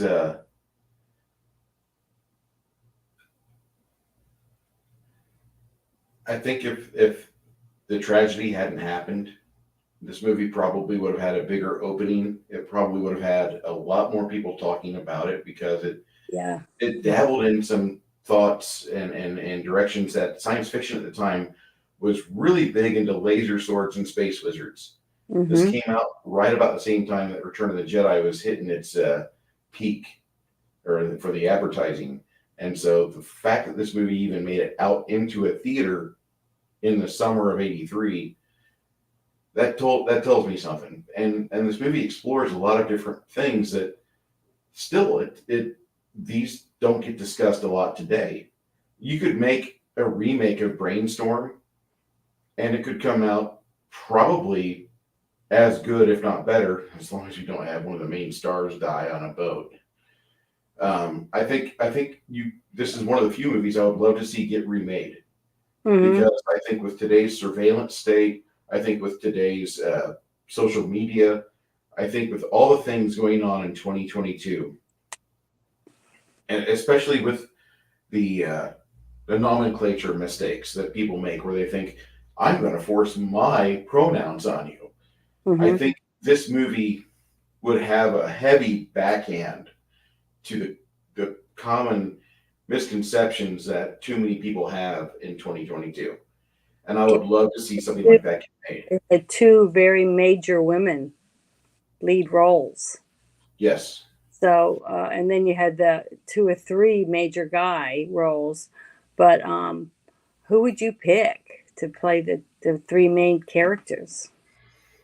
Okay, for Lillian, Louise Fletcher, I would probably want to have. Let's see. We could do a Monica Bellucci, because she does pretty well with roles that are actually cerebral. There's a movie that she was with Bruce Willis called Tears of the Sun. She played a doctor in South Africa, and she actually came off pretty convincing to me that she was not this super hot model woman. She actually came off as somebody with a heart, and she had good medical training, and she was in a situation where she was obviously punching above her weight. So I would go with Monica Bellucci. Um, with Karen, Natalie Wood's character. Let's see. We could possibly even do like the young lady that was in the Superman film, played Margot Kidder's Lois Lane, but the one with Henry Cavill. Like Amy, is it Amy Smart? No, not Amy Smart. I can't remember her name, but she was a good actress. Yeah, I'm going to look this up real quick, because you've got me on a tear now. And now I'm trying to figure out the actors. So I'm trying to look up who I know who they are, but I got to find out what their names are for sure. It's all right, and you put me on the spot, and you have every right to, because I do this to you, and we Amy Adams is who I would be selecting as Karen for Natalie Wood's character. I think Amy Adams would be a standout in today's market. The doctor,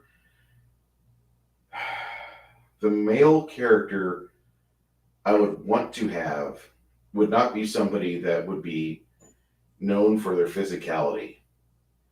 And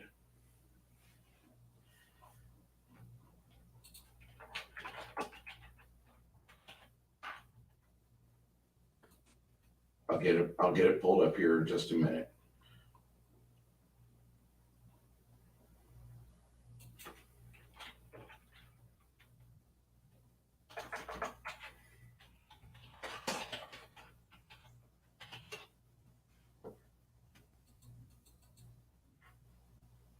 there's a movie called Lone Survivor, and I would say Ben Foster would make a fine Christopher Walken stand-in for a remake of Brainstorm.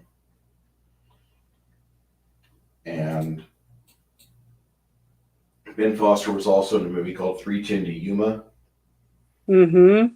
and I thought his character in that was a little bit more intimidating, but it should be. He should be more intimidating. Now, as far as the government men, I could go with Taylor. Lone Survivor is a gold mine. Taylor Kitsch and Emily Hirsch could be two of the guys that the government has following, shadowing these characters as they're delving into this telepathic syncing and watching this device develop. You could have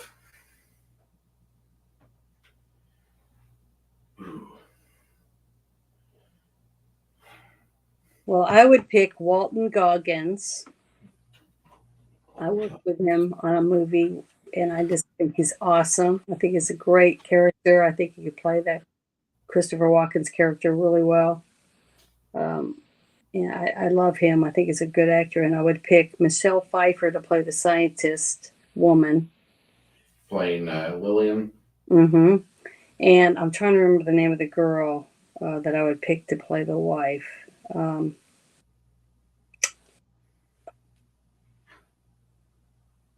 Because I really like Kate Beckinsale. I think she would do a good job. But there was another woman besides her that I'd liked. I still can't find her picture, so I can't remember her name.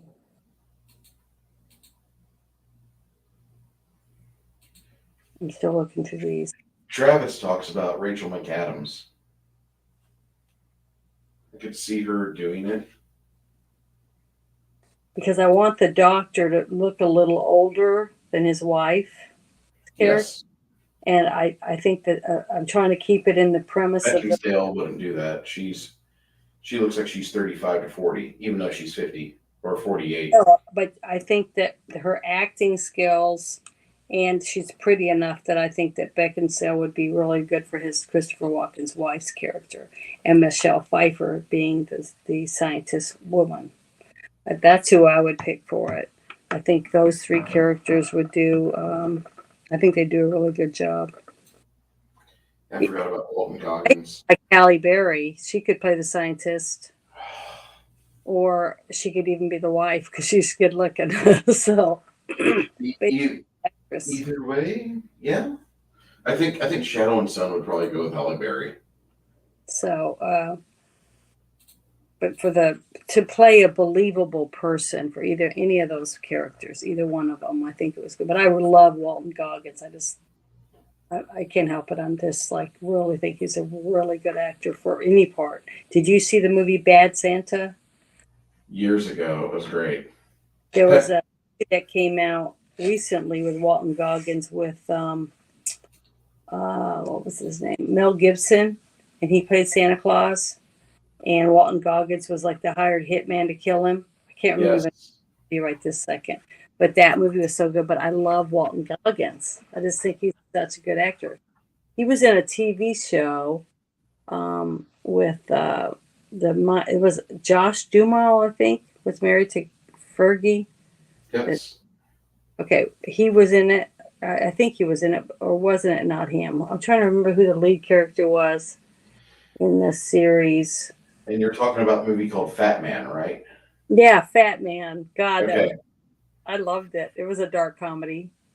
The people they got to play the elves and everything was just, I just thought it was very well made, very well. Even though it was not a movie you take kids to. No. And you don't share kids that movie. The kid that played the spoiled brat that hired Santa or hired someone to kill Santa, he did a great job too. The kid, the boy. Can't remember what his name is, the actor. I'm not very good at that kind of stuff, but okay, it was funny.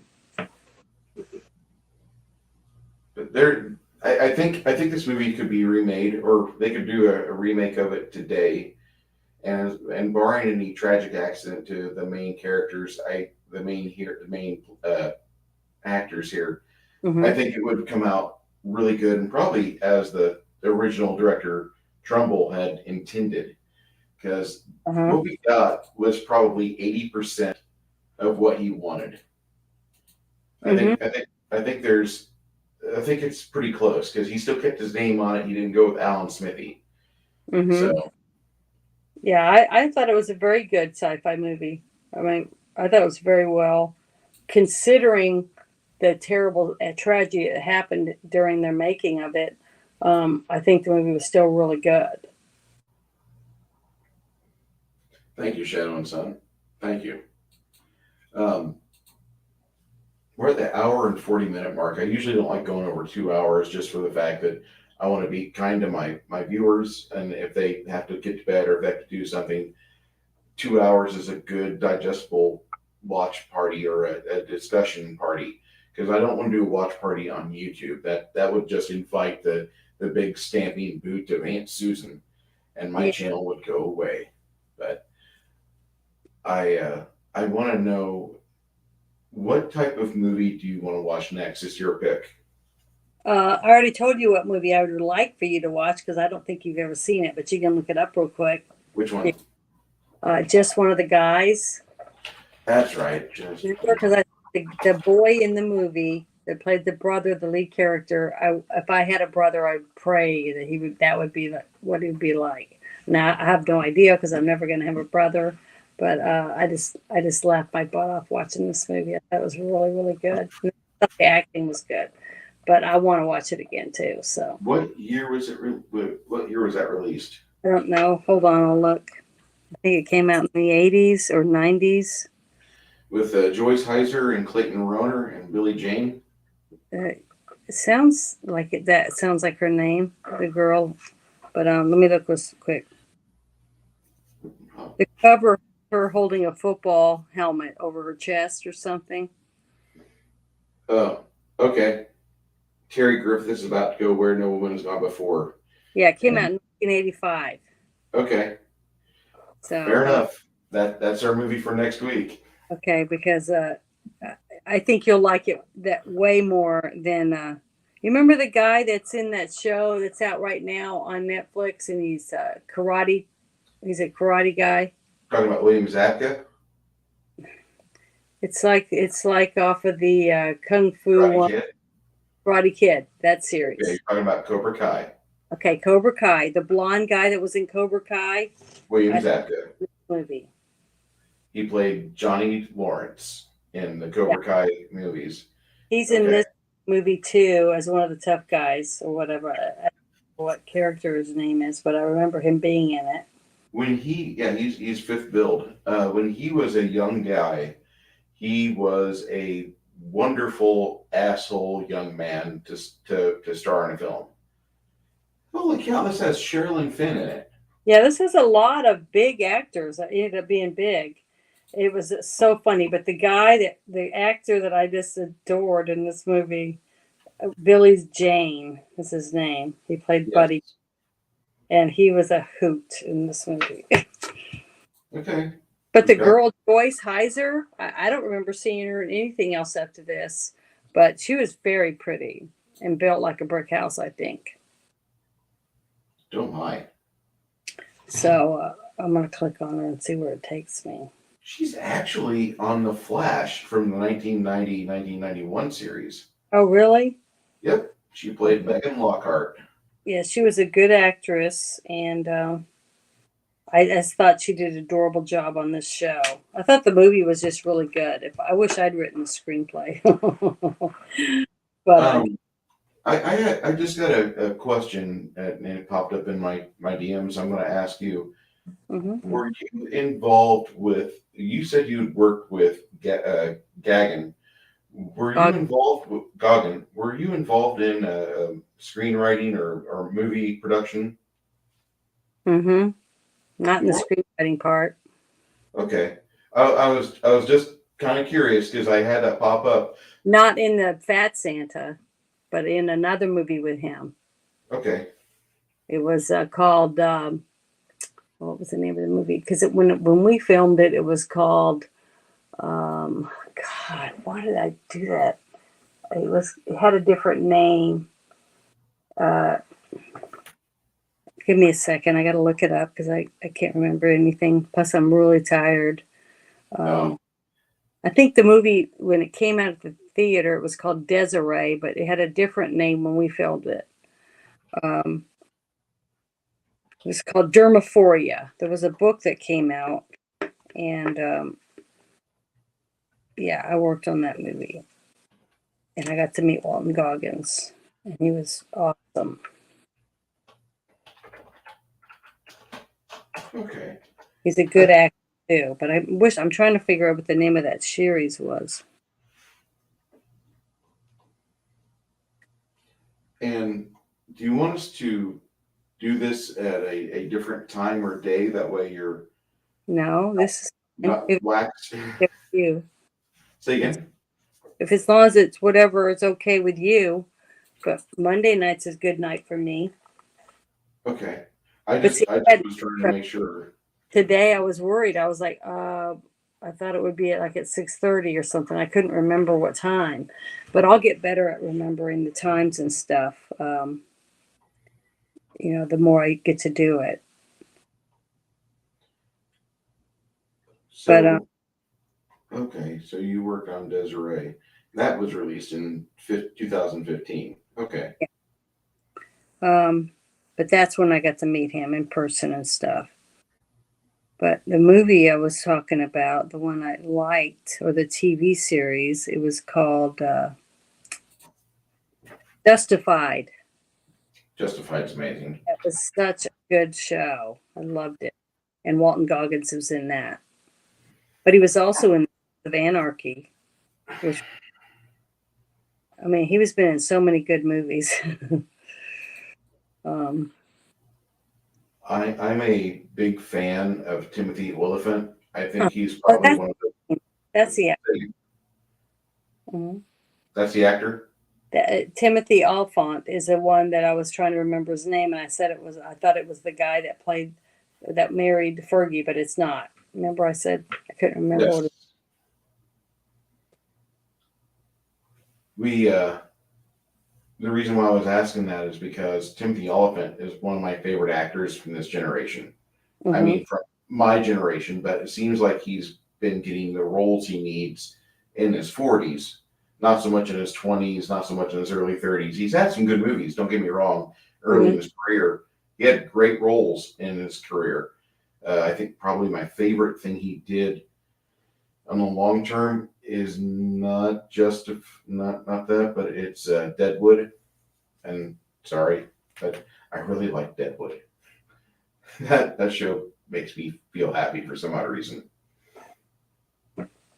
Yeah, but yeah, he was a really good actor too, and he's attractive, so that helps.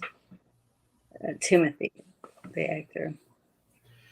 He's he looks like a normal guy that you could actually have a conversation with. Mm-hmm. Maybe I'm wrong, but most Hollywood types generally are decent once you get them away from the giant lights of the big city. If you're in a 500 person town, you bump into somebody fueling up their truck, they'll shake your hand or maybe they give you a chance to get a selfie. But 5 minutes, they're like, I want my private time. Please give it to me.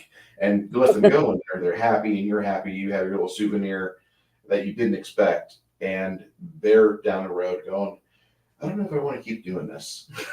Yeah. Well, did you watch the series called Damages?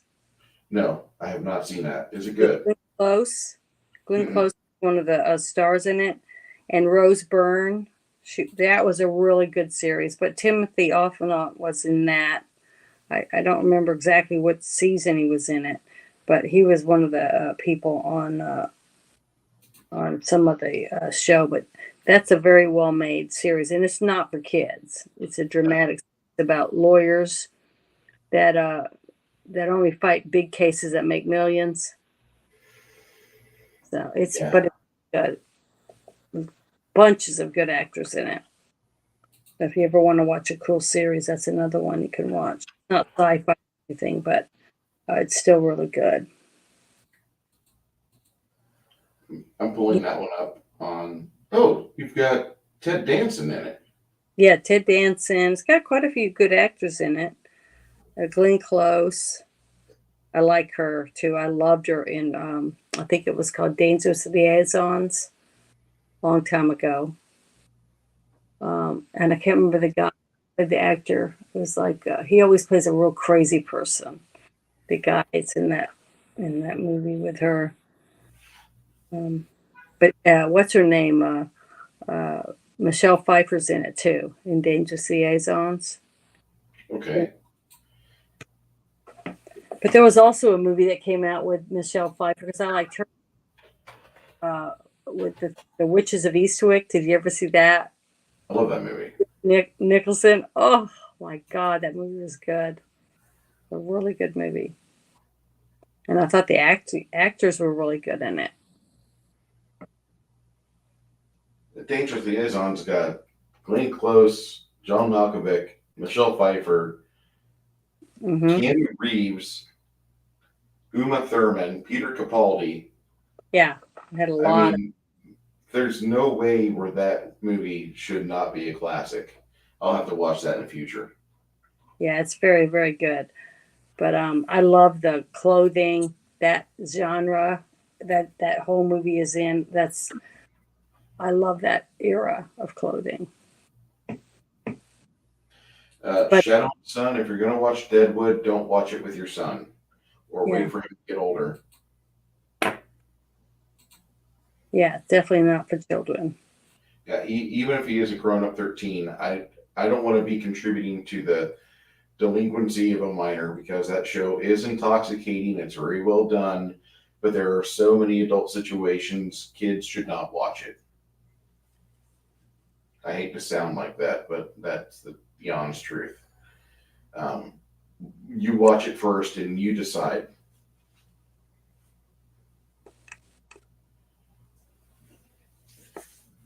Janet, I think we pretty much hit everything that I was wanting to talk about. Are there any other discussion topics that you would like to bring up before we have our close? No, not really. I pretty much said my piece about the whole movie. Okay. Well, I would like to invite everybody back next Monday night. We're going to be discussing the movie Just One of the Guys, and I'm looking forward to watching this because it looks different from my usual media fare that I eat, and I hope that you guys all join up with us next time. I'm looking forward to this, and if there's any questions you have, please direct them to our inboxes. We are both on Discord and Instagram. Most of you guys are already in the chat, already know this, but you can reach us back here 7:30 on Monday evening. We look forward to seeing you. Janet, would you like to escort us out? What does that mean? Would you like to give any parting words of wisdom? Oh, well, thank you for joining us. I really enjoyed this. This has been fun for me because I'm not, I've never done very many live streams and stuff. And to have somebody that actually cares about what I think listen to me, it makes me feel really good. And I've really enjoyed this. This has been so great. I just love this. And I'm so glad that you wanted me to do this with you once a week. Talk about fun movies. Well, I don't plan on ending this anytime soon. I'm having a ball with it, and I thank you for your company on this. It's fun to bounce the ideas off you. Thank you. I feel the exact same way. I love it. I'm really getting to where I'm looking forward to it every week. You know, like I gotta watch this movie. I gotta write some stuff down and charge my iPad. So I'm liking it a lot. So I really appreciate you asking me to join you for this. Thank you so much. Not a problem. Thank you so much for everybody for tuning in. And if you're watching this on the replay, I thank you for giving us your time. Be well.